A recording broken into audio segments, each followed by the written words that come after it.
বর্তমান সময়েও নানা ধরনের ট্যাগ আমাদেরকেও দেয় কি দেয় না বলেন? দেয়। আমাদেরকে কি বলে? মৌলবাদী বলে, বলে বলে ওই যে রাজাকার বলে। হ্যাঁ, রাজাকার রাজাকার খেলার দিন শেষ। মন মতো হইলে মুক্তিযোদ্ধা, মন মতো না হইলে রাজাকার, এই দিন শেষ। ওই দিন আর নাই, এই কার্ড দিয়ে আর খেলার দিন নাই। এগুলো মানুষ আর খায় না এখন, এগুলো গিলে না আর। সাধারণ মানুষ বড্ড সচেতন। দেখেন, কালের বিবর্তনে, সময়ের আবর্তনে একই পরিক্রমা আমাদেরকেও ট্যাগিং করে, আমাদেরকে মৌলবাদী বলে, ব্যাকডেটেড বলে, রাজাকার বলে, জঙ্গি বলে, যুদ্ধাপরাধী বলে। আছে না এরকম? ওয়াসবির আলা মা ইয়াকুলুন, নিজের সাথে মিলায় নেন, যা বলে ধৈর্য ধারণ করো। ওয়াহজুরহুম হাজরান জামিলা, জাস্ট ইগনোর দেম, ভালোভাবে ইগনোর করেন, খালাস, সালাম দিয়ে কেটে পড়েন। তাহলে প্রিয় ভাইরা, এই বিপদ আপদ আমাদের পিছু ছাড়বে না, পিছু ছাড়বে না। নবীদের পিছু ছাড়ে নাই, আমরা কোথায়? আমরা আর কি? বিপদ আমাদেরকে ধৈর্য ধারণ করতে হবে, মনোবল হারাইলে হবে না। তাহলে প্রিয় ভাইরা, এটাই জীবনের বাস্তবতা। সবর আমাদেরকে এখতিয়ার করতে হবে, হতাশ হওয়া যাবে না। অনেকে আমরা অল্পতে হতাশ হই। এই যে আমরা ধৈর্য ধারণ করছি, এর ফল পাচ্ছি না। দীর্ঘ 1.5 দশক ধরে ধৈর্য ধারণ করছেন না আপনারা? এখন মুক্তি, স্বাধীনতা, বিজয় এনে দিয়েছে কে? ধৈর্য ধারণ করুন। ধৈর্যের যে ফলাফল, এটা বড় মিষ্টি। আসসালামু আলাইকুম ওয়া রাহমাতুল্লাহি ওয়া বারাকাতুহু। আমরা শুরুতে আল্লাহ রাব্বুল ইজ্জা ওয়াল জালালের দরবারে শুকরিয়া জ্ঞাপন করছি, যিনি আজকে আমাদেরকে এরকম চমৎকার একটি পরিবেশে, চমৎকার একটি ইসলামিক কনফারেন্সে উপস্থিত হওয়ার সুযোগ করে দিয়েছেন। আমরা সবাই পড়ছি কালিমাতুশ শুকর, আলহামদুলিল্লাহ। সম্মানিত সুধী, আমরা এই পৃথিবীতে খুব অল্প একটা সময়ের জন্য, একটা ট্রানজিট পিরিয়ড কাটানোর জন্য বেসিকলি আমরা এই পৃথিবীতে এসেছি। আমরা কি চিরকাল এই পৃথিবীতে থাকবো বলেন তো? না, একটা ট্রানজিট পিরিয়ডে আমরা এসেছি, আবার চলে যেতে হবে। এই যে আমাদের জীবন, এই জীবনের জন্য বিপদ আপদ, পরীক্ষা, স্ট্রাগল, এটা অনিবার্য, এটা হবে। বিপদ নাই, কষ্ট নাই, আপদ নাই, অনিশ্চয়তা নাই, স্ট্রাগল নাই, এমনকি কেউ আছে এখানে? কেউ কি হাত তুলে বলতে পারবেন যে হুজুর আমার জীবনে কোনো বিপদ নাই, অথবা আমার জীবনে কোনো দুঃখ নাই, কষ্ট নাই, কোনো স্ট্রাগল নাই, কোনো রিস্ক নাই? এরকম সৌভাগ্যবান কেউ আছেন এখানে? তাহলে জীবনের জন্য পরীক্ষা, এটা অনস্বীকার্য, হবেই হবে পরীক্ষা। পৃথিবীর জীবনটাই এমন, এভাবেই এই লাইফকে ডিজাইন করা হয়েছে। পরীক্ষা থাকবে, এখানে বিপদ থাকবে, এগুলো উত্তীর্ণ হয়ে আপনাকে যেতে হবে। চির সুখ, চির শান্তি, এটাই পৃথিবীতে হয় না। চির সুখ এবং চির শান্তির জায়গা হচ্ছে জান্নাত। চির সুখ এবং চির শান্তি কোথায়? এটা জান্নাতের বৈশিষ্ট্য। চির সুখ, চির শান্তি, টেনশন নাই, ঝামেলা নাই, পরীক্ষা নাই, বিপদ নাই, রিস্ক নাই, স্ট্রাগল নাই। এটা হচ্ছে দ্য ফিচার্স অফ জান্নাত, জান্নাতের ফিচার। কিন্তু সমস্যাবাদে তখন যখন জান্নাতের ফিচার আমরা দুনিয়ায় খুঁজি, যেটা পাবো আমরা জান্নাতে, এটা খুঁজি কোথায়? এই তখনই সমস্যাবাদ। And this is the main problem. এটাই বড় সমস্যা। এই সমস্যার সমাধান কোথায়, এটা নিয়ে আজকে আমি কিছু কথা অ্যাড্রেস করবো ইনশাআল্লাহ। তো তাহলে আসুন শুনি জান্নাতের ফিচার কি। জান্নাতের কমন একটা ফিচার হচ্ছে জান্নাতে there will be no sickness in paradise. জান্নাতে কোনো অসুস্থতা থাকবে না, চিরসুস্থ। সুবহানাল্লাহ পড়েন। চিরসুস্থ, চির সবল, কেউ অসুস্থ হবে না জান্নাতে। জান্নাত হবে অ্যান্টি এইজিং, জান্নাতে বয়স বাড়বে না কারো, চির যৌবনা, চির যুবক, অ্যান্টি এজিং। আপনারা জানেন যে বর্তমান পৃথিবীতে অ্যান্টি এজিং ক্রিম পাওয়া যায় না? ক্রিম, কথা বুঝতেছেন? অ্যান্টি এজিং ক্রিম পাওয়া যায়। তারা বলে এই ক্রিম মাখলে চামড়ায় ভাঁজ পড়ে না। এটার দাম আছে কিন্তু অনেক। অ্যান্টি এজিং ক্রিম লাগায়, শ্যাম্পু ইউজ করে, অ্যান্টি এজিং অয়েল আছে, এটা দিলে নাকি চামড়ায় ভাঁজ পড়ে না। ইভেন ভারতের অনেক বড় একজন ব্যবসায়ী মুকেশ আম্বানি, নাম শুনছেন না, যে তার ছেলের বিয়ে হয়ে গেল। তো এই মুকেশ আম্বানির স্ত্রী নীতা আম্বানি, সে কিছুদিন আগে এক বটল গোল্ড ওয়াটার খেয়েছে, gold water, and it's cost $60,000 $60,000 দাম এক বোতল গোল্ড ওয়াটারের। কেন? ফর অ্যান্টি এজিং, যাতে বয়সের ছাপ গালে না থাকে। এখন বলেন, এভাবে কি আমাদের বয়সকে ধরে রাখা সম্ভব এই পৃথিবীতে? সম্ভব না, কারণ এই ফিচারটা দুনিয়ার ফিচার না, এটা জান্নাতের ফিচার। সুবহানাল্লাহ পড়েন। তাহলে জান্নাতে কেউ অসুস্থ হবে না, জান্নাত হবে চির যৌবন, চির যৌবনা। ওখানে আমরা যুবক থাকবো, প্রত্যেকে 33 বছরের যুবক যুবতী হয়ে জান্নাতে ঢুকবো। বিষ্ণু ইসলাম বলেন, আহলুল জান্নাতি জুরদা ওয়া মুরদা ওয়া আবনাউ সালাসিন ওয়া সালাসিন। জান্নাতে যারা যাবে শুভ্র দাড়িবিহীন, প্রত্যেকে হবে 33 বছর বয়সের। ওই যে 33 বছর বয়সে একবার ঢুকলেন, আর বয়স বাড়বে না, ওইটাই চিরকাল ওই বয়স পাবেন। জান্নাতের আরেকটা ফিচার হচ্ছে নো ফ্রাস্ট্রেশন, কোনো চিন্তা নাই, দুশ্চিন্তা নাই, হাইপার টেনশন নাই, সজীব প্রাণবন্ত। সুবহানাল্লাহ। জান্নাতের আরেকটা ফিচার হচ্ছে there is no expiry date in জান্নাত। এক্সপায়ারি ডেট আছে? জান্নাতে যে ঢুকবো 7 দিনের জন্য চেক ইন, নাকি? চেক ইন কয় দিনের জন্য? 7 দিন, 10 দিন পরে চেক আউট করে ফেলবে, এরকম না। নো এক্সপায়ারি ডেট, আজীবন। একবার এন্ট্রি পেলে বের হওয়ার টেনশন নাই। আল্লাহু আকবার। তাহলে no expiry date, rather it's eternal, আজীবন থাকবেন, খালিদিনা ফিহা, চিরকাল থাকবেন। এবং জান্নাতের সবচাইতে গুরুত্বপূর্ণ ফিচার হচ্ছে there will be no death in জান্নাত। জান্নাতে আপনার আর মৃত্যু হবে না, মৃত্যুর বিদায় হবে। তার মানে আপনি অমর হবেন। তাহলে আপনি চির সুস্থ, চির সবল হবেন জান্নাতে, চির যুবক থাকবেন, প্রাণবন্ত থাকবেন, আপনি অমর হবেন, আপনি জান্নাতে মরবেন না। জান্নাতীরা যখন জান্নাতে যাবে, ফেরেশতারা ডেকে বলবে, ইয়া আহলাল জান্নাতি ইন্না লাকুম আন তাসিহু ফালা তাসকামু আবাদা। জান্নাতীরা চিরকাল সুস্থ থাকবা, অসুস্থ হবা না। ইন্না লাকুম আন তাশিব্বু ফালা তাহরামু আবাদা, তোমরা শাবাব থাকবা, বুড়া হবা না। ওয়া ইন্না লাকুম আন তাহইয়াউ ফালা তামুতু আবাদা, চিরকাল বেঁচে থাকবা, মরবা না। এবং সেদিন জান্নাতে মৃত্যু দেয়া হবে, মৃত্যু দেয়া হবে। ইউতাল মাউতু বিকাবশিন আমলাহ, একটা ছাগলের আকৃতিতে মৃত্যুকে আনা হবে। ফায়ুযবাহুল মাউত, মৃত্যুকে জবাই দেয়া হবে। এবার জান্নাতীরা তাকিয়ে থাকবে, ফেরেশতারা বলবে, ইয়া আহলাল জান্নাতি খুলুদুন ফালা মাউত, হে জান্নাতীরা চিরকাল এই জান্নাতে থাকবে। তাহলে জান্নাতের ফিচার পাইছেন। এখন কোন বোকা যদি এই ফিচার দুনিয়ায় খোঁজে, পাবে? পাবে না, কারণ দুনিয়ার ফিচার আলাদা। দুনিয়ার ফিচার কি? এই দুনিয়াতে বিপদ আসবে, কষ্ট আছে দুনিয়াতে, হতাশা আছে, ভয় আছে, অসুস্থতা আছে, বার্ধক্য আছে, এবং এই দুনিয়ার একটা এক্সপায়ারি ডেট আছে না? দ্য ডে ইউ ডাই, যেদিন আপনি মারা যাবেন, এটা আপনার এক্সপায়ারি ডেট। চলে যেতে হবে, চলে যেতে হবে। এই পৃথিবীতে মৃত্যুর অস্তিত্ব আছে। সবকিছু থমকে দিয়ে, আপনাকে চমকে দিয়ে মৃত্যু চলে আসবে, ঠিক কিনা বলেন? তাহলে এগুলো হচ্ছে দুনিয়ার ফিচার। এই দুনিয়াতে বিপদ আপদ, কষ্ট, ঝুঁকি, স্ট্রাগল, বার্ধক্য, অসুস্থতা, এগুলো নিয়ে আমাদেরকে টিকে থাকতে হয়। এটা দুনিয়ার ফিচার, মিলাই ফেললে হবে না। জান্নাতের ফিচার একটা, দুনিয়ার ফিচার আরেকটা। দুনিয়াতে কষ্ট থাকবে, বিপদ আপদ থাকবে। এই দুনিয়ার ফিচারটা আল্লাহ তাআলা কোরআনের একটা আয়াতে খুব চমৎকার ভাবে উল্লেখ করেছেন। সেটা দিয়েই আমি আলোচনা শুরু করেছি। আল্লাহ তাআলা ইরশাদ করছেন, ওয়ালা নাবলুওয়ান্নাকুম বিশাইইম মিনাল খাউফি ওয়াল জুই ওয়া নাকসিম মিনাল আমওয়ালি ওয়াল আনফুসি ওয়াস সামারাত ওয়া বাশশিরিস সাবিরিন। আল্লাহ তাআলা বলছেন, অবশ্যই অবশ্যই আমি তোমাদেরকে পরীক্ষা করব, ভয় দিয়ে, ক্ষুধা দিয়ে, সম্পদের ঘাটতি দিয়ে, আতঙ্ক দিয়ে, প্রাণনাশ দিয়ে, ফল ফসলের হানি দিয়ে পরীক্ষা করব।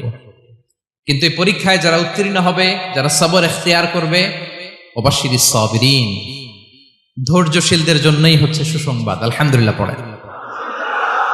তাহলে সম্মানিত সুধী, আমরা বুঝতে পারলাম এই পৃথিবীর ফিচার হচ্ছে এখানে বিপদ থাকবে, বিপদ ছাড়া কেউ থাকবে না। স্ট্রাগল থাকবে, কষ্ট থাকবে, ঝুঁকি থাকবে, রিস্ক থাকবে, এবং নানা ধরনের বিপদ আপদ দিয়ে আল্লাহ তাআলা আমাদেরকে পরীক্ষা করবেন।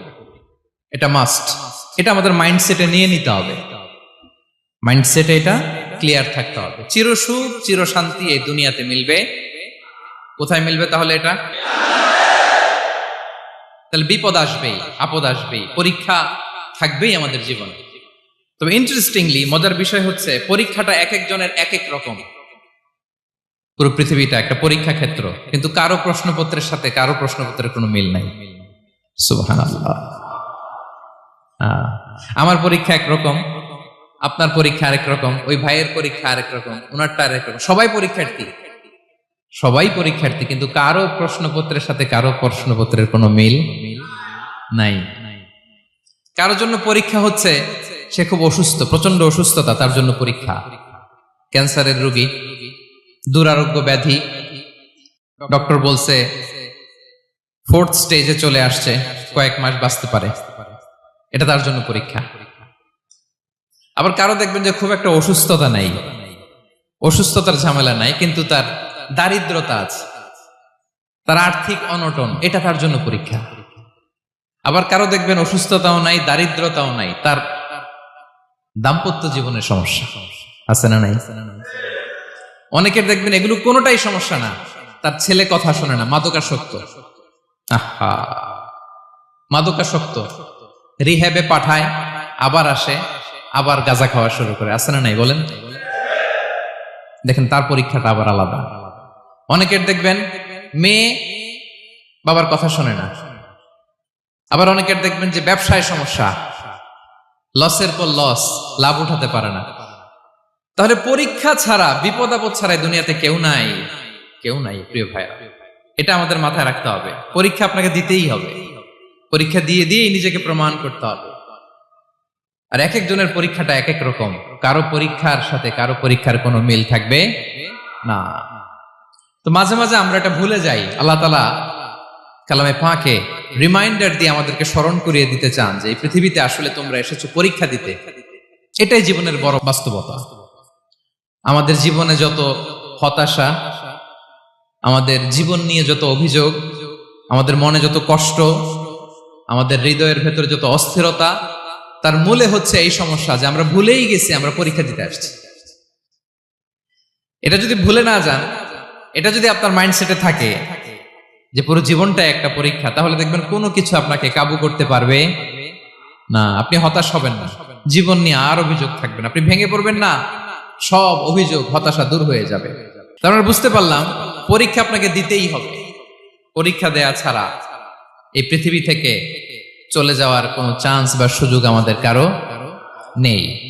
সূরাতুল আনকাবুতে আল্লাহ তাআলা এই কথাটা আরো চমৎকার ভাবে বলেছেন। আল্লাহ তাআলা ইরশাদ করছেন, আহাসিবান নাসু আইয়ুতরাকু আইয়াকুলু আমান্না ওয়া হুম লা ইফতানুন ওয়ালাকাদ ফাতান্নাল্লাযীনা মিন ক্বাবলিহিম ফালা ইয়া'লামান্নাল্লাহু আল্লাযীনা সাদাকু ওয়া লা ইয়া'লামান্নাল কাযিবিন।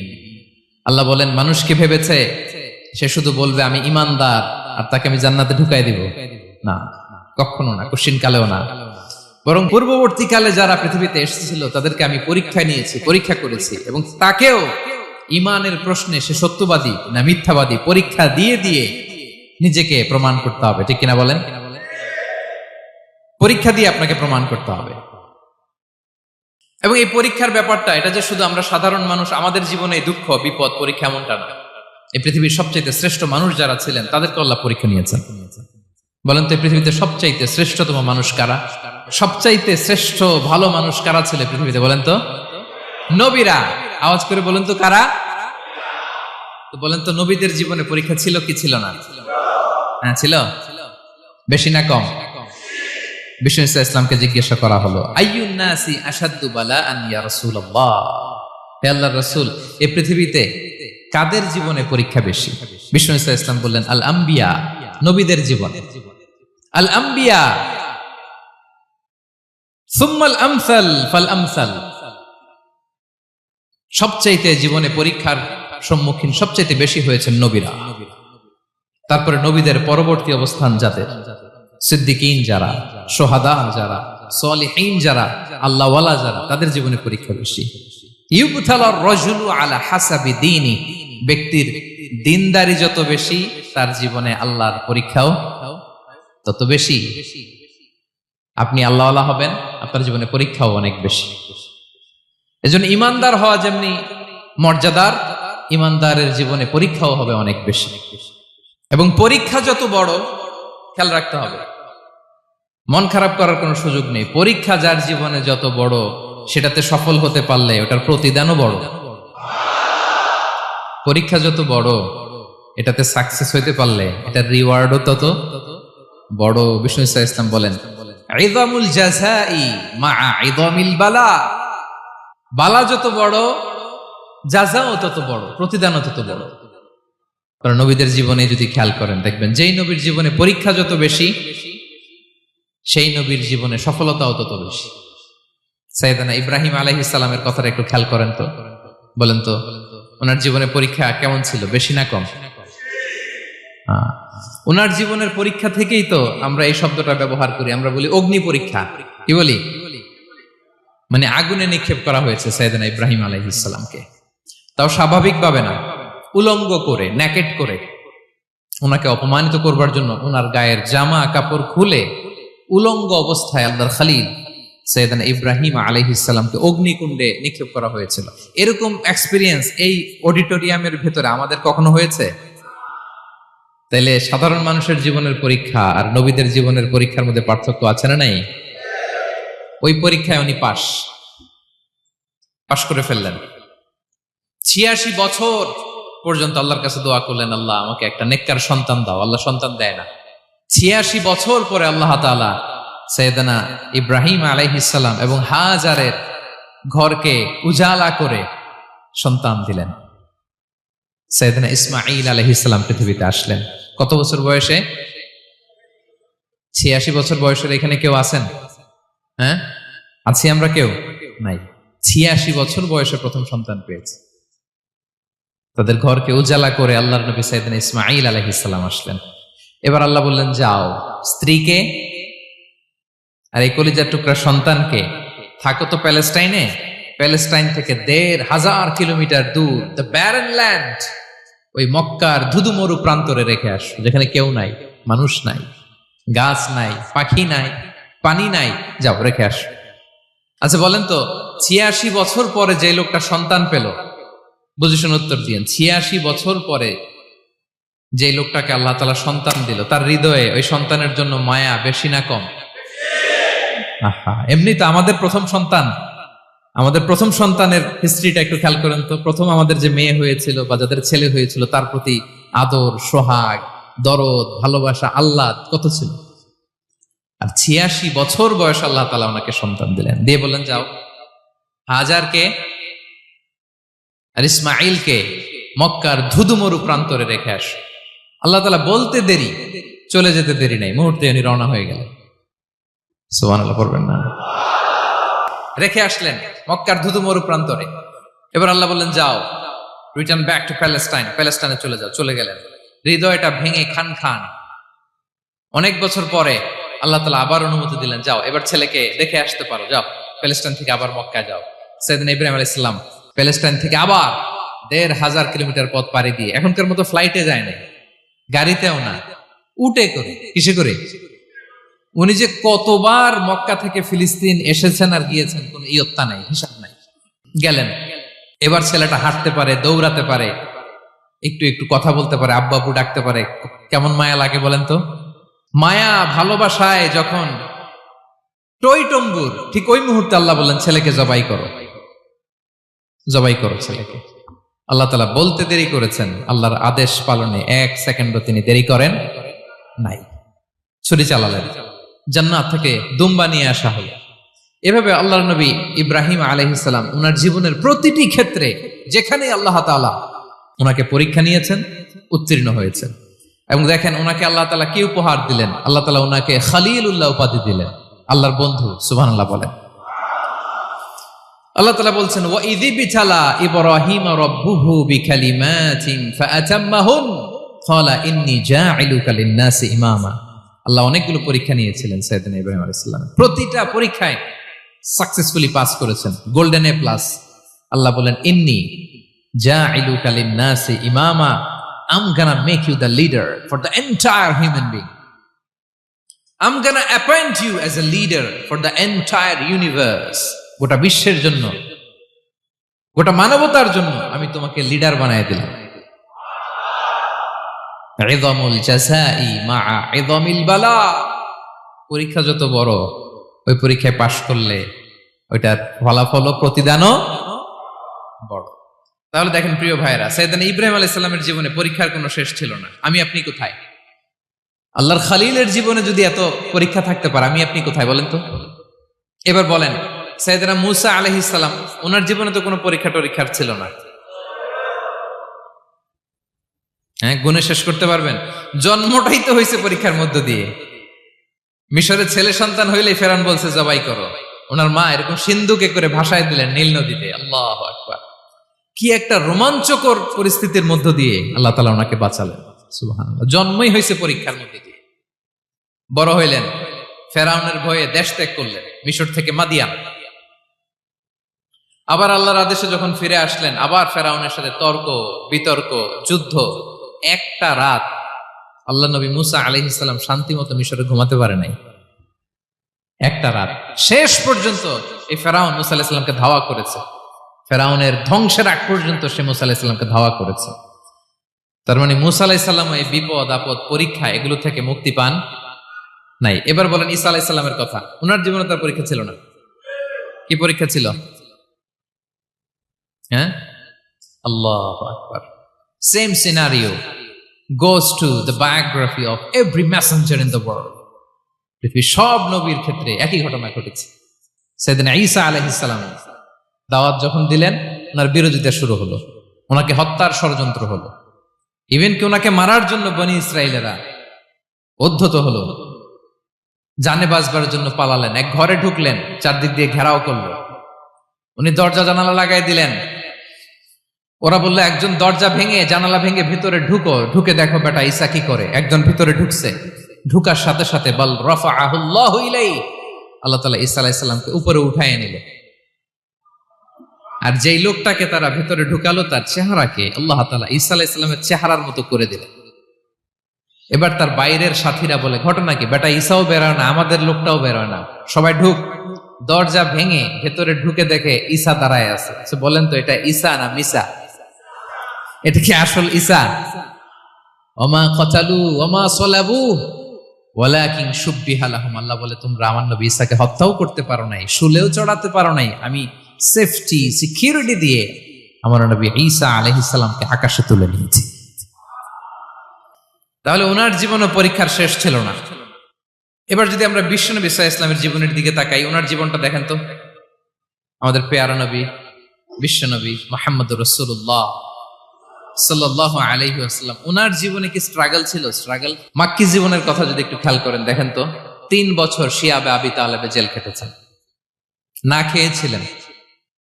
ওনার বংশের লোকেরা প্রথমে ছাগল খেয়েছে, ছাগলগুলো যখন শেষ, ছাগলের চামড়াগুলো শুকিয়ে ওইটা খাইছে। গাছের পাতা ছাল এগুলো খেয়ে খাবারের অভাবে বেহুশ হয়ে পড়ে থাকতো তারা। না খেয়ে কয়দিন ছিলেন আপনি? আমি কয়দিন ছিলাম না খেয়ে? মনেই তো পড়ে না, না খেয়েছিলাম কিনা কোনোদিন। এ হচ্ছে মাক্কি জীবন। মেন্টালি প্রেসার দেয়া হয়েছে। বিশ্বনবীর চাচা আবু লাহাব, তার 2 ছেলে উতবা আর উতাইবা, এদের সাথে বিয়ে দিয়েছিলেন 2 মেয়ের। যখন দাওয়াত দেওয়া শুরু করলেন, 2 মেয়েকে ডিভোর্স দিয়ে দিল। দেখেন, একটা বাবার জন্য প্রাপ্তবয়স্কা মেয়েকে যখন উঠায় নেয়ার আগে ডিভোর্স দেয়, তার মানসিক অবস্থাটা কেমন থাকে বলেন? মেন্টালি প্রেসারাইজ করা হয়েছে, ফিজিক্যালি হ্যারাস করা হয়েছে। বিষ্ণু সাল্লাল্লাহু আলাইহি ওয়াসাল্লাম যখন নামাজে দাঁড়াতেন, উটের পচা নারী ভুঁড়ি বিষ্ণুনবীর কাঁধে চাপিয়ে দেওয়া হতো। আপনার জীবনে এরকম ঘটছে কখনো? আপনি নামাজ পড়তেছেন, উটের পচা নারী ভুঁড়ি আপনার কাঁধে চাপিয়ে দেওয়া হয়েছে। কয়দিন হয়েছে এরকম? কয়দিন হয়েছে? হ্যাঁ, তারপরে তো আলহামদুলিল্লাহ বেরোয় না মুখ দিয়ে। কেমন আছেন হুজুর? কয়েন না, বেশি একটা সুবিধার না, তাই না? বেশি একটা একটু মিলাবেন। কতটুকু পরীক্ষা আমরা দিয়েছি। তায়েফে গেলেন বিশ্বনবী, তায়েফে গেছিলেন জমির বায়না দিতে, তাই না? জমি কিনবে তায়েফে। তায়েফবাসীদেরকে জাহান্নামের আগুন থেকে বাঁচাতে গিয়েছিলেন, নিজের জন্য না। সেখানে তায়েফের ছেলেরা পাথর মেরেছে বিষ্ণু ইসলামের গায়ে। এত শুভ্র দেহ ছিল, চেহারা ছিল, বিষ্ণুবীর গা দিয়ে ঝরঝর করে রক্ত ঝরেছে। ফিজিক্যাল হ্যারাসমেন্টের শিকার হয়েছেন বিষ্ণু ইসলাম। যখন যেদিন বিষ্ণু ইসলামকে হত্যার ষড়যন্ত্র করা হলো, আল্লাহ তাআলার আদেশে তিনি মক্কা থেকে মদিনায় হিজরত করলেন।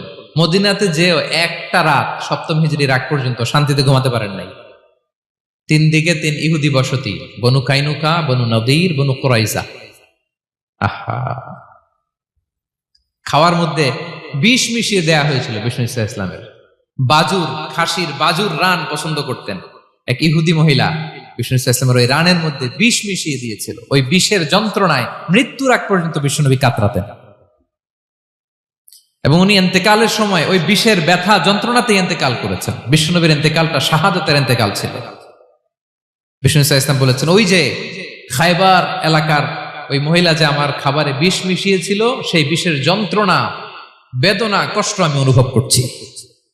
খেয়ে না খেয়ে দিন প্রচারের কাজে নিজেকে দিয়েছ বিলিয়ে, তায়েফের কাফিরেরা চিনল না সে আলো, দুষ্ট ছেলেদের পিছু দিল লেলিয়ে, পাথরের আঘাতে ক্ষত বিক্ষত হয়ে সারা শরীর থেকে রক্ত ঝরে।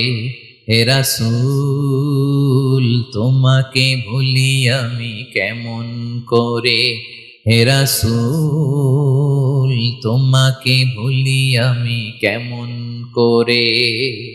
হাজার ব্যথা বেদনার পরে ফিরে আসনি তুমি আপন ঘরে,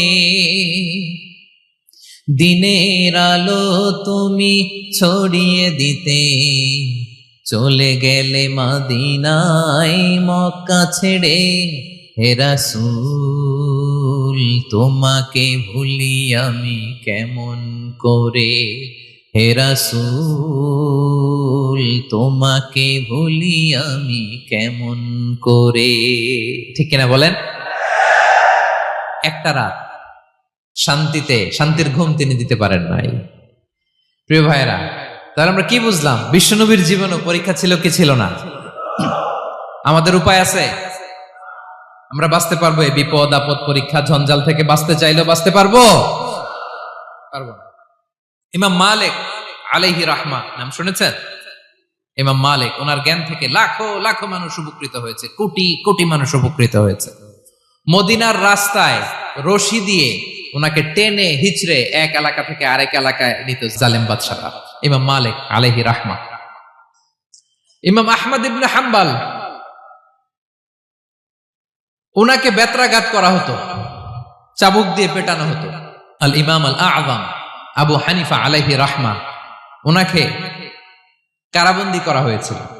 তার মানে দেখেন, যত বড় বড় স্কলার, যত বড় বড় মাশায়েখ, এমনকি আম্বিয়া আলাইহিস সালাম, ওনারাও পরীক্ষা বিপদ আপদ থেকে রেহাই পান। পাইছে? তাহলে আপনি আর আমি পাবো? বলেন তো। তাহলে এটা আমাদের ব্রেইনে গেঁথে নিতে হবে যে জীবন মানেই এখানে বিপদ থাকবে, পরীক্ষা থাকবে, স্ট্রাগল করে করে আমাকে আগাতে হবে। কেউ আমার জন্য রেড কার্পেট বিছিয়ে রাখবে না। এই জীবনটা বড় জটিল।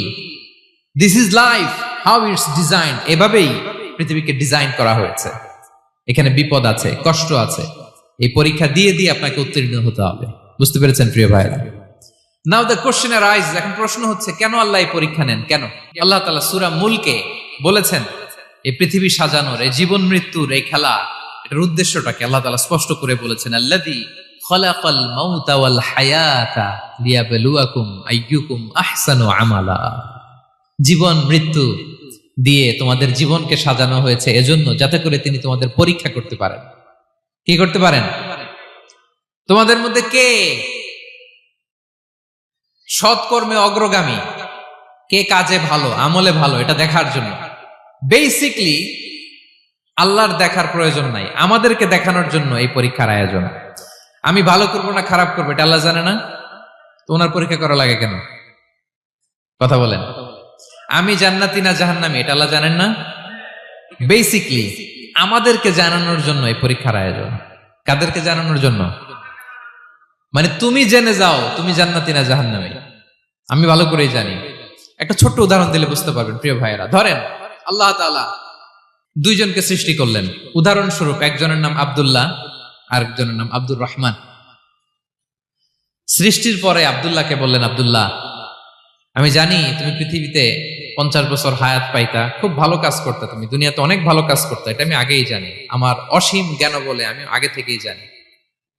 তো যাও, তোমার এইমাত্র সৃষ্টি করলাম, যাও তুমি জান্নাতে ঢুকে যাও, কারণ আমি জানি তুমি জান্নাতি হবে।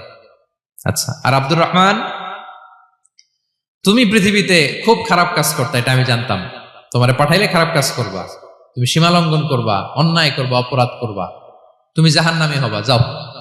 সেটা আমি জানি, পরীক্ষার আর দরকার নেই, তোমারে জাহান্নাম দিয়ে দিলাম, যাও ঢুকে যাও। আব্দুল্লাহ ঠিকই জান্নাতে ঢুকে যাবে, আব্দুর রহমান কি ঢুকবে? ঢুকবে। সে বলবে, আল্লাহ এইমাত্র আমারে বানাইলেন, এইমাত্র আপনি আমাকে সৃষ্টি করলেন, সৃষ্টি করেই বলতেছেন তুমি জাহান্নামে যাও, আর বলতেছেন আমি জানি দুনিয়াতে পাঠালে তুমি খারাপ কাজ করবা, তুমি জাহান্নামী হবা, পাঠানোর আর কি দরকার, আগে থেকে জাহান্নামে যাও। আল্লাহ আপনি জানলে জানতে পারেন, আমি তো জানি না। ঠিক কিনা বলেন? সে বলবে, না আল্লাহ আপনি ভুল বলতেছেন, এই দুনিয়াতে পাঠাইলে আমি খুব ভালো কাজ করতাম, আমি সীমা লঙ্ঘন করতাম না, নামাজ পড়তাম, রোজা রাখতাম, হজ করতাম, যাকাত দিতাম, সাদাকা করতাম, চ্যারিটি করতাম, জনকল্যাণকর সব ভালো কাজগুলো আল্লাহ আমি করতাম। এজন্য আল্লাহ তাআলা পরীক্ষার আয়োজন করেছেন, যাতে করে তুমি জেনে যাও যে পৃথিবীতে তুমি কি করেছো। এখন আর আল্লাহকে এক্সকিউজ দেওয়ার সুযোগ নেই। আচ্ছা বলেন তো, আবু জাহেলকে যদি আল্লাহ এখন কিয়ামতের দিন বলে, Abu Jahl go to the hell fire, আবু জাহেলের কিছু বলার সুযোগ আছে? কারণ ও দুনিয়াতে কি করে আসছে এটাও জানে না। ফেরাউনকে ডেকে যদি আল্লাহ বলে, ফেরাউন তুমি জাহান্নামে যাও, go to the hell fire, ওর কি কোনো এক্সকিউজ দেওয়ার সুযোগ আছে? বলেন, সুযোগ আর আছে? কারণ তুমি দুনিয়াতে কি করেছো তোমার চেয়ে ভালো কেউ আর জানে। পৃথিবীতে এই পরীক্ষার এই আয়োজনের সবচাইতে বড় উদ্দেশ্য হচ্ছে যাতে করে আমরা দেখে যাই যে আমরা কি কাজ করছি। কেউ যখন পরীক্ষা দেয় প্রিয় ভাইরা, ওই পরীক্ষায় কত পাবে তার একটা হিসাব আছে না? বলেন, আপনি গণিত পরীক্ষা দিয়ে আসছেন, যে 100-তে 100 পাবে সে বলতে পারে আমার সব অঙ্ক হয়েছে, ঠিক কিনা বলেন? আর যে লাড্ডু গুড্ডু বুঝছেন তো, কিছুই পারে নাই, ঘোড়ার ডিম, তারও একটা হিসাব আছে যে সে কিছুই লিখে আসতে পারে নাই। তাই পৃথিবীতে এই পরীক্ষার আয়োজনের প্রধানতম কারণ হচ্ছে যাতে করে আমরা বুঝে যেতে পারি যে আমরা কোথায় যাব, জান্নাতে না জাহান্নামে। প্রিয় সুধী, এ পর্যায়ে আমরা জানবো এই যে পরীক্ষা আল্লাহ তাআলা নিচ্ছেন আমাদেরকে, এই পরীক্ষায় সফল হওয়ার মূল মন্ত্র কি। কোরআনে বিভিন্ন আয়াতে এই পরীক্ষার কথা বলা হয়েছে এবং এই পরীক্ষার সফলতার মূল মন্ত্রও কোরআনে ঘোষিত হয়েছে। আলহামদুলিল্লাহ বলেন। যে আয়াত দিয়ে আমি শুরু করেছি, এই আয়াতে আল্লাহ তাআলা বলেছেন, ওয়াবাশশিরিস সাবিরিন, নবী হে ধৈর্যশীলদেরকে আপনি সুসংবাদ দিন, ধৈর্যশীলদেরকে সুসংবাদ দিন। তার মানে বিপদে ধৈর্য ধারণ করতে হবে প্রিয় ভাইরা। ইন্নামাস সাবরু ইনদা সাদামাতিল উলা, বিপদে আমরা অনেক সময় প্যানিক হয়ে যাই, অস্থির হয়ে যাই, কি করব, হতাশ না। মুমিনরা হতাশ হয় না, ধৈর্য ধারণ করে। কি করে? কি করে?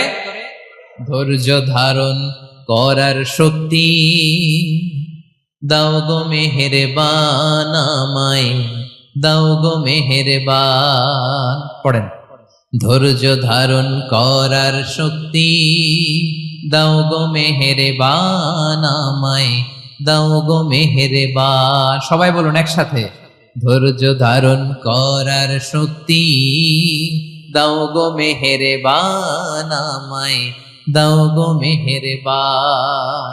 বুকের ভেতর ব্যথার নদী বইছে অবিরাম, বইছে বইছে অবিরাম। পড়ুন, ধৈর্য ধারণ করার শক্তি দাও গো মেহেরবান আমায়, দাও গো মেহেরবান। পড়েন আমিন। আল্লাহ যেন বিপদে আমাদেরকে ধৈর্য ধারণ করার তৌফিক দান করে। প্রিয় ভাইয়েরা, ধৈর্য এটা এমন একটা গাছ যে গাছের সারা গায়ে কাটা, কিন্তু এই গাছের ফলটা বড় সুস্বাদু। আই রিপিট, আমি আবার বলছি, ধৈর্য এটা এমন একটা গাছ যে গাছের সারা গায়ে কাটা, কিন্তু ফলটা বড় মিষ্টি, ফলটা বড় সুস্বাদু। সবাই ধৈর্য ধারণ করতে পারে না। বিষ্ণু ইসলামকে আল্লাহ তাআলা নানা সময় আশ্বস্ত করেছেন, সান্ত্বনা দিয়েছেন, আর ধৈর্যের বাণী শুনিয়েছেন। আল্লাহ বলেন, ফাসবির কামা সবারা উলুল আজমি মিনার রাসূল। নবী হে, আপনার আগে দৃঢ় প্রত্যয়ী নবীরা যেরকম ধৈর্য ধারণ করেছে, আপনিও ধৈর্য ধারণ করুন। সূরাতুল মুজাম্মিল আল্লাহ তাআলা বলছেন, ওয়াসবির আলা মা ইয়াকুলুনা ওয়াহজুরহুম হাজরান জামিলা। ওরা যাই বলুক, আপনি ধৈর্য ধারণ করুন, ওদের কথাকে ইগনোর করুন। Just ignore what they are saying to you. যা বলে আপনি জাস্ট ইগনোর করেন। ওরা বিষ্ণু ঈসা ইসলামের মনোবলকে ভেঙে দেওয়ার জন্য কখনো বিষ্ণু ঈসা ইসলামকে কবি বলে গালি দিত। কবি কি বলতো? শায়ের। কখনো বলতো মজনুন, পাগল। নাউজুবিল্লাহ পড়বেন না? পাগল বলে গালি দিত। মাঝে মাঝে বলতো কাহিন, গণক। মাঝে মাঝে বিষ্ণু ঈসা ইসলামকে তারা বলতো আবতার, লেস কাটা। মুহাম্মদ, তোমার ছেলে নাই, তোমার বংশ নির্বংশ হয়ে গেছে, তোমার নাম নেয়ার মতো কেউ নাই। কপাল পোড়া। গোটা বিশ্বব্যাপী বিষ্ণু ঈসা ইসলামের সুনাম সুখ্যাতি ছড়িয়ে দিয়েছে কে? আকাশ বাতাস মাড়িয়ে, সাত আকাশ ছাড়িয়ে আল্লাহর আরশ পর্যন্ত আল্লাহ তাআলা বিষ্ণু নবীর সুনাম সুখ্যাতিকে সুউচ্চ করেছেন। ঠিক কিনা বলেন? ইগনোর করুন। আপনাকে কবি বলে, গণক বলে, আপনাকে পাগল বলে, আপনাকে লেসকাটা বলে, জাস্ট ইগনোর দেন। বর্তমান সময়েও নানা ধরনের ট্যাগ আমাদেরকেও দেয় কি দেয় না বলেন? দেয়। আমাদেরকে কি বলে? মৌলবাদী বলে, বলে বলে ওই যে রাজাকার বলে। রাজাকার রাজাকার খেলার দিন শেষ। মন মতো হইলে মুক্তিযোদ্ধা, মন মতো না হইলে রাজাকার, এই দিন শেষ। ওই দিন আর নাই। এই কার্ড দিয়ে আর খেলার দিন নাই। এগুলো মানুষ আর খায় না এখন, এগুলো গিলে না আর। সাধারণ মানুষ বড্ড সচেতন। দেখেন, কালের বিবর্তনে, সময়ের আবর্তনে একই পরিক্রমা আমাদেরকেও ট্যাগিং করে। আমাদেরকে মৌলবাদী বলে, ব্যাকডেটেড বলে, রাজাকার বলে, জঙ্গি বলে, যুদ্ধাপরাধী বলে। আছে না এরকম? ওয়াসবির আলা মা ইয়াকুলুন, নিজের সাথে মিলায় নেন। যা বলে ধৈর্য ধারণ করো। ওয়াহজুরহুম হাজরান জামিলা, জাস্ট ইগনোর দেন, ভালোভাবে ইগনোর করেন, খালাস, সালাম দিয়ে কেটে পড়েন। তাহলে প্রিয় ভাইরা, এই বিপদ আপদ আমাদের পিছু ছাড়বে না, পিছু ছাড়বে না। নবীদের পিছু ছাড়ে নাই, আমরা কোথায়? আমরা আর কি? বিপদ আমাদেরকে ধৈর্য ধারণ করতে হবে, মনোবল হারাইলে হবে না। দেখেন বিশ্বনবী কিভাবে আপনাদেরকে সান্ত্বনা দেয়। বিশ্বনবী বলেন, আজাবান লি আমরিল মুমিন, মুমিনের ব্যাপারটা বড় আশ্চর্যজনক। ফাইন্না আমরাহু কুল্লাহু লাহু খাইর, মুমিনের জীবনে যা ঘটে সবটাই খাইর, সবটাই কল্যাণ। ইন আসাবাতহু সাররাউ শাকারা ফাকানা খাইরাল্লাহ ওয়া ইন আসাবাতহু দাররাউ সাবারা ফাকানা খাইরাল্লাহ। মুমিনের জীবনে যদি সুখ আসে তাহলে মুমিন শুকরগুজার হয়, এটা তার জন্য ভালো। আর যদি মুমিন জীবনে দুঃখ আসে তাহলে সে সবর ইখতিয়ার করে, এটাও তার জন্য ভালো। সুবহানাল্লাহ। তাহলে দেখেন, আমরা হয় সুখে থাকি নয় দুঃখে থাকি, ঠিক কিনা বলেন? তাহলে সুখের সময় আমরা শুকর করি, কি করি? শুকরগুজার হই। শুকরিয়া করাও একটা ইবাদত, শুকরিয়া করাও কি? আর দুঃখের সময় আমরা সবর করি, সবর করাটাও একটা। তাহলে আমাদের পুরো জীবনটাই ইবাদত, পুরো জীবনটাই। সুখের সময় শুকর আর দুঃখের সময় সবর। আওয়াজ করে বলেন, সুখের সময় শুকর আর দুঃখের সময়। এই দুই ইবাদত মুমিন জীবনে চলমান, কন্টিনিউয়াস, একটা উইন উইন সিচুয়েশন। কি বলেন? উইন উইন হয়ে গেল না? যেই পরিস্থিতিতেই থাকে আমাদের জন্য লাভ। আল্লাহু আকবার। তাহলে প্রিয় ভাইরা, এটাই জীবনের বাস্তবতা। সবর আমাদেরকে ইখতিয়ার করতে হবে, হতাশ হওয়া যাবে না। অনেকে আমরা অল্পতে হতাশ হই, এই যে আমরা ধৈর্য ধারণ করছি, এর ফল পাচ্ছি না? দীর্ঘ 1.5 দশক ধরে ধৈর্য ধারণ করছেন না আপনারা? এখন মুক্তি, স্বাধীনতা, বিজয় এনে দিয়েছে কে? ধৈর্য ধারণ করুন। ধৈর্যের যে ফলাফল, এটা বড় মিষ্টি। ধৈর্য এমন একটা গাছ, এই গাছের সারা গায়ে কাটা, কিন্তু এর ফলটা বড় সুস্বাদু, এর ফলটা বড় মিষ্টি। ধৈর্য ধারণ করার অভ্যাস করতে হবে প্রিয় ভাইরা। মুমিন হতাশ হয় না, হাল ছেড়ে দেয় না। মুমিন ভরসা রাখে একজনের উপর, তিনি কে? লা তাইআসু মির রাউহিল্লাহ ইন্নাহু লা ইয়াইআসু মির রাউহিল্লাহি ইল্লাল কওমুল কাফিরুন। আল্লাহর রহ থেকে, রহম থেকে নিরাশ হয়ে যাও না। কাফির ছাড়া, অকৃতজ্ঞ ছাড়া কেউ আল্লাহর রহ থেকে, আশা থেকে নিরাশ হয় না। শয়তানের সবচেয়ে বড় মিশন হলো আমাদেরকে হতাশ বানানো, এটা খেয়াল রাখবেন। শয়তানের সবচাইতে বড় মিশন কি? আমাদেরকে হতাশ করে দেয়া। হতাশ বানাইতে পারলে সে সাকসেসফুল, খুশি।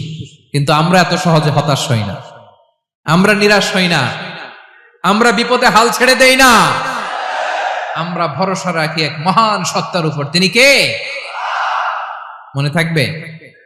বিপদ আসলে ভেঙে পড়বেন, ভিসা না হইলে কান্নাকাটি শুরু করবেন, ব্যবসায় লস হইলে হাউমাউ, হতাশ হবেন, ভেঙে পড়বেন।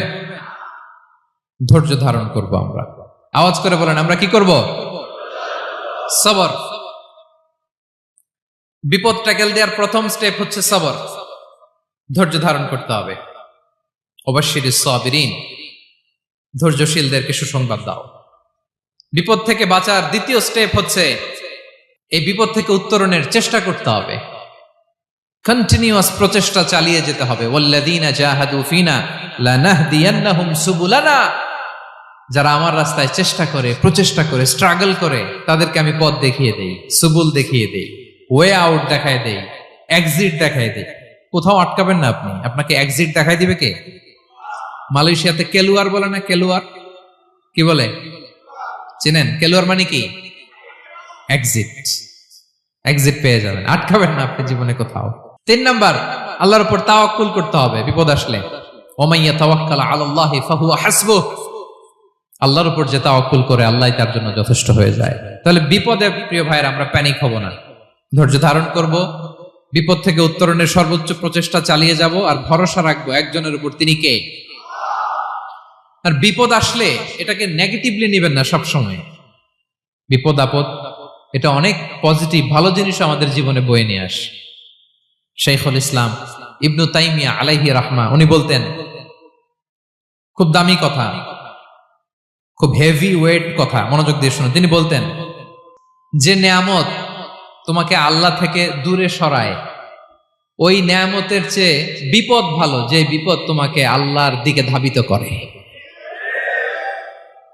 আই রিপিট, আমি আবারও বলি, যে নাজ নেয়ামত তোমাকে আল্লাহ থেকে দূরে সরিয়ে দেয়, সে নাজ নেয়ামতের চেয়ে ওই বিপদ আপদ ভালো, যেই বিপদ আপদ তোমাকে আল্লাহর কাছে টেনে নেয়। তাহলে বিপদ আপদ আসলে আপনি হতাশ হবেন? আর কখনো দুঃখ করবেন? মোয়ারের ভাইয়েরা, আর মন খারাপ করবেন? আপনি খেয়াল করে দেখেন, বিপদ আসলে আমরা আল্লাহরে ডাকি বেশি। যখন অসুস্থ আপনি খেয়াল করেন তো, আল্লাহ আল্লাহ তুমি ছাড়া বাঁচানোর কেউ নাই, আল্লাহ আল্লাহ তুমি হেফাজত করো, আল্লাহ তুমি সুস্থ করে দাও।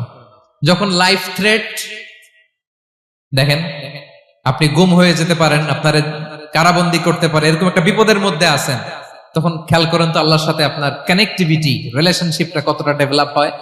কারণ বিপদে পড়লে আমরা আল্লাহরে ডাকি বেশি। তাহলে বিপদ আপদেরও কিছু পজিটিভ সাইড বা দিক আমাদের জীবনে আছে না নাই? অনেক পজিটিভ দিক আছে, কয়েকটা শেয়ার করি। 1 নাম্বার, আল্লাহ 1 নাম্বার পজিটিভ সাইড তো বললাম, ইমাম ইবনু তাইমিয়া যেটা বললেন। এরপরে হচ্ছে মাঝে মাঝে আল্লাহ তাআলা আমাদের মর্যাদাকে আপগ্রেড করতে চায়, এলিভেট করতে চায়। আপনি ধরেন কোন একটা এয়ারলাইন্সের রেগুলার প্যাসেঞ্জার টিকিট কাটেন, মাঝে মাঝে হঠাৎ করে দেখবেন কাউন্টারে গেলে তারা বলে, you are upgraded to business class, অথবা you are upgraded to first class. যেহেতু রেগুলার প্যাসেঞ্জার, অনেক মাইলস জমা হয়েছে, আপগ্রেড করে দেয়। তা আল্লাহ তাআলা মাঝে মাঝে চায় তিনি আমাদের মর্যাদাকে, র্যাঙ্ক এটাকে আপগ্রেড করবেন, কিন্তু আমার যে আমল আখলাকের অবস্থা ওইটা দিয়ে ওই আপগ্রেড র্যাঙ্কে যাওয়ার সুযোগ নাই। বুঝতেছেন কথা? আল্লাহ চায় আমার লেভেল একটু আপ করতে, কিন্তু আমার আমলের যে অবস্থা এতে আমি ওখানে যাই না। তখন আল্লাহ কিছু বিপদ আপদ দিয়ে, পরীক্ষা দিয়ে বান্দাকে টেস্ট করে। ওই পরীক্ষায় যদি উত্তীর্ণ হন, সাথে সাথে আল্লাহ তাআলা আপনার লেভেল বা র্যাঙ্ক আপগ্রেড করে দেয়। সুবহানাল্লাহ পড়বেন না? তাহলে লাভ না লস? আওয়াজ করে বলেন, লাভ না লস? মুমিন জীবনের সব লাভ। যত বিপদ আপদ আপনাকে স্পর্শ করে প্রতিটাতেই আপনার জন্য কল্যাণ। বিষ্ণু ইসা ইসলাম বলেন, মা ইউসিবুল মুসলিমা মিন নাসাবিন ওয়ালা ওয়াসাবিন ওয়ালা হাম্মিন ওয়ালা হুজনিন ওয়ালা আযান ওয়ালা গাম্মিন হাত্তা শাওকাতি ইউশাকুহা ইল্লা কাফারাল্লাহু বিহা খাতায়া। আপনার জীবনে যত দুঃখ, যত যন্ত্রণা, যত টেনশন, যত অ্যাংজাইটি, যত ইনজুরি, এমনকি গোলাপ ফুল পাড়তে যে ওখানে যে কাটা বাঁধছে, বরই খেতে যে বরই গাছে ওঠার পর যে একটা কাটা বিঁধছে আপনার হাতে, এর কারণে আল্লাহ তাআলা আপনার গুনাহ মাফ করে দেয়। সুবহানাল্লাহ। তাহলে বিপদ আপদ দিয়ে আল্লাহ বান্দার মর্যাদাকে আপগ্রেড করে। বিপদ আপদে ফেলে আল্লাহ তাআলা বান্দার পাপ মোচন করে। বিপদ আপদ দিয়ে আল্লাহ তাআলা বান্দার শাস্তি মওকুফ করে। এমন পাপ করছেন এটার জন্য শাস্তি বরাদ্দ হয়ে গেছে, কিন্তু আল্লাহ তাআলা ওই শাস্তি থেকে মাঝে মাঝে আপনাকে বাঁচাতে চায়, তখন কিছু বিপদ দিয়ে বান্দারে পরীক্ষা করে। উত্তীর্ণ হলেই আল্লাহ তাআলা ওই শাস্তিকে মওকুফ করে দেয়।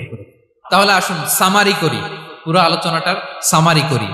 বিপদ আপদ, পরীক্ষা, স্ট্রাগল, কষ্ট, এটা সুন্নাতুল্লাহি ফিদ দুনিয়া। এই দুনিয়ায় আল্লাহর সুন্নাত, এর বাইরে কেউ যেতে পারে না। ইভেন নট দ্য মেসেঞ্জার্স, নবীরাও না।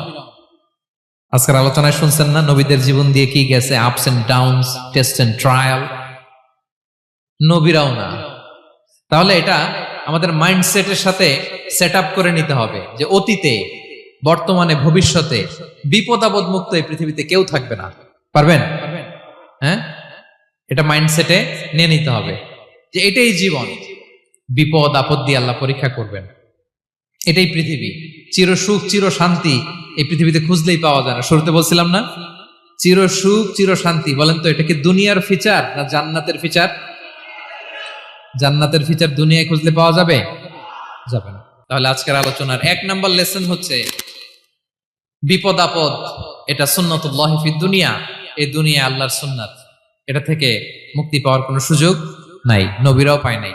2 নাম্বার লেসন, বাঁচার যেহেতু সুযোগ নাই, we have to face it with patience, intellect and tawakkul. বিপদে অস্থির হওয়া যাবে না, এটাকে ফেস করতে হবে উইথ পেশেন্স, ধৈর্যের সাথে। বিপদ আমরা মোকাবেলা করব কিসের সাথে? ধৈর্য। প্যানিক হবেন না, অস্থির হবেন না, ধৈর্য ধারণ করবেন। উইথ ইন্টেলেক্ট, আল্লাহর দেয়া আপনার ইন্টেলেক্ট খাটিয়ে এই বিপদ উত্তরণের সর্বান্তকরণের চেষ্টা প্রচেষ্টা আপনার চালায় যেতে হবে। আর সবশেষে আত-তাওয়াক্কুল আলাল্লাহ, ডিপেন্ডিং অন আল্লাহ, ভরসা করব কার উপর? আল্লাহর উপর। পারা যাবে তো? আচ্ছা, 2টা লেসন গেল। 3 নাম্বার লেসন হচ্ছে আমাদের ছেলে মেয়েদেরকে we have to educate our child regarding the test and trial in this দুনিয়া। দুনিয়ার এই বিপদ আপদের ব্যাপারে আমাদের ছেলে মেয়েদেরকে শেখাতে হবে, বুঝাতে হবে। ওরা ছোট মানুষ তো অস্থির হয়ে যায়, আব্বু আমার সাথে কেন এমন হয়, আমারই শুধু পেন্সিল চুরি হয়, আমারই শুধু এটা হয়, আমি পরীক্ষায় খারাপ করি, আমি ব্যথা পাই, আমার এই আমার সেই। ছোট মানুষ তো বুঝে না। ওরা বুঝাইতে হবে যে বাবা, this is the essence of life, এটাই জীবন। এটাই কি এই লাইফ হ্যাকস গুলো তাদেরকে শেখাইতে হবে। ডোন্ট বি প্যানিক, প্যানিক হওয়া যাবে না। This is how life is design, এটাই জীবন। বিপদ আপদ আসবে, এটাকে মেনে নিতে হবে, ছেলে মেয়েদেরকে শিখাইতে হবে, তাহলে তারাও প্যানিক হবে না। পারবেন তো ইনশাআল্লাহ? আচ্ছা, 4 নাম্বার লেসন হচ্ছে যেটা আমরা জানলাম, এই বিপদ আপদ সবসময় আমাদের জন্য খারাপ না। সামটাইমস ইট ব্রিংস খায়ের for us if dealt properly. ঠিক মতো বিপদকে ডিল করতে পারলে এটা আসলে আমার জন্য আখেরে কল্যাণই বয়ে নিয়ে আসে। কি বলেন, তাই না? কল্যাণ বয়ে নিয়ে আসে। সব শেষ কথা হলো আমরা যেন এই বিপদগুলোকে প্রপারলি ডিল করতে পারি, আমরা যেন সবর এখতিয়ার করতে পারি, আল্লাহর কাছে চাইতে হবে, দোয়া করতে হবে, কারণ তৌফিক দেওয়ার মালিক কে? আল্লাহর কাছে যেন আমরা কায়মনোবাক্যে প্রার্থনা করতে পারি, আল্লাহ এই বিপদকে যেন আমরা ডিল করতে পারি উইথ সাবর, উইথ ইন্টেলেক্ট, উইথ তাওয়াক্কুল। আসল হাতিয়ার হচ্ছে এটা, দোয়া। আল্লাহর কাছে চাইবেন, মনোযোগের সাথে চাইবেন, আন্তরিকতার সাথে চাইবেন। উদউল্লাহ ওয়া আনতুম মুকিনুনা বিল ইজাবা। বিষ্ণু বলেন এমন ভাবে চাও যেন তুমি অনেকটা কনফার্ম যে তোমার দোয়া আল্লাহ কবুল করবেনই, এমন ভাবে চাও। অনেকে রোবোটিক দোয়া করে। রোবোটিক দোয়া মানে দোয়ার মধ্যে প্রাণ নাই, ধ্যান নাই, মন নাই, আগ্রহ